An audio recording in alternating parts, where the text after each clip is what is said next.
आणि दरम्यान एक ब्रेकिंग बातमी छत्रपती संभाजीनगरमधून येते। छत्रपती संभाजीनगरमधील दिवंगत नेते गोपीनाथ मुंडेंचे बॅनर फाडल्यानं तणाव निर्माण झालेला आहे। तणावाचं वातावरण या ठिकाणी पाहायला मिळतंय। पळशी येथे गोपीनाथ मुंडे यांच्या जयंतीनिमित्त बॅनर फाडण्यात आलेले आहेत। बॅनर फाडल्याप्रकरणी अज्ञात इसमावर गुन्हा दाखल झालेला आहे। बॅनर फाडल्यामुळे अनेक गावांनी बंदची हाक दिलेली आहे। पळशी गावामध्ये पोलिसांचा फौजफाटा देखील या ठिकाणी तैनात करण्यात आलेला आहे।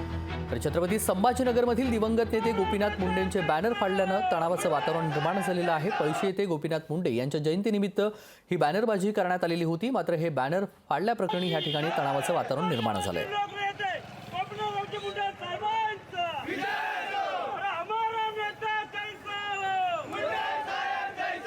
आणि या सगळ्या संदर्भात सविस्तर माहिती जाणून घेऊया। सचिन बडे आमचे प्रतिनिधी जोडले गेलेले आहेत। सचिन, दिवंगत नेते गोपीनाथ मुंडे यांचे बॅनर फाडलेले आहेत आणि त्यामुळे तणावाचं वातावरण निर्माण झालेलं आहे। या क्षणाला काय चित्र आहे आणि हा कधीचा प्रकार आहे? आपण पाहताय की दिवंगत नेते गोपीनाथराव मुंडे यांचं बॅनर जे आहे ते फाडण्यात आलेलं आहे। कारण त्यांचं बॅनर हे कन्नड तालुक्यामधील पळशी या गावी लावण्यात आलेलं होतं। मात्र अज्ञात इसमानं हे बॅनर फाडलेलं आहे। त्यामुळं जे काही मुंडे भक्त आहेत त्या मुंडे भक्तांनी पोलीस ठाण्यासमोर जोरदार घोषणाबाजी केलेली आहे आणि अज्ञाताविरोधामध्ये जो आहे तो गुन्हा दाखल करण्यात आलेला आहे। मात्र राज्यातील विविध गावं बंद ठेवण्याचं आवाहन जे आहे ते गावकऱ्यांनी आणि मुंडे भक्तांनी केलेलं आहे।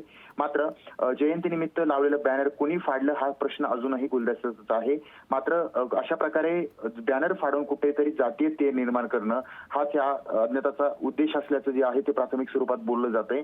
मात्र एक दुसरीकडे मुंडे भक्तांमध्ये तीव्र नाराजी आणि आक्रमकता पाहायला मिळत आहे। त्यामुळं कठोरात कठोर या व्यक्तीवर कारवाई करावी अशी देखील मागणी जी आहे ती करण्यात येते आणि या गावामध्ये तणावाचं वातावरण जे होतं ते निर्माण झालेलं होतं। पोलिसांनी बराच वेळ या ठिकाणी तळ ठोकलेला होता आणि अजूनही त्या ठिकाणी तणावाचं वातावरण असल्या कारणानं शांततेचं आवाहन जे आहे ते करण्यात येत आहे। आणि कन्नड तालुक्यातील पळशी या ठिकाणी हे बॅनर फाडल्यामुळे एकडे तणाव निर्माण झालेला आहे। तेजस्वी, अगदी धन्यवाद सचिन, आपण दिलेल्या सविस्तर माहितीसाठी। बातमी संदर्भातले अपडेट जाणून घेऊ। लोकशाही मराठी ऐका, पहा, जागरूक रहा।